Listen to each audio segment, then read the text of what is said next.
સુરતમાં મનપાની દબાણ ટીમ સાથે વારંવાર દબાણ કાર્યકર્તાઓનું ઘર્ષણ થાય છે, ત્યારે ડિંડોલીમાં રસ્તા પર લારી ગલ્લાના વેપારીઓની દાદાગીરી સામે આવી હતી.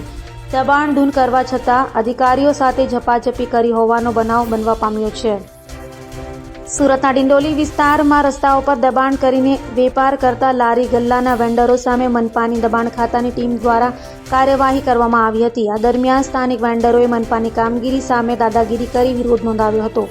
લારી ગલ્લાનું દબાણ દૂર કરતી વખતે મનપાના અધિકારીઓ સાથે ઝપાઝપી કરી વિરોધ કર્યો હતો. ત્યારે હવે જોવું એ રહ્યું કે પાલિકાના દબાણ ખાતા સાથે વારંવાર ઘર્ષણ કરનારાઓ સામે શું પગલાં લેવામાં આવે છે.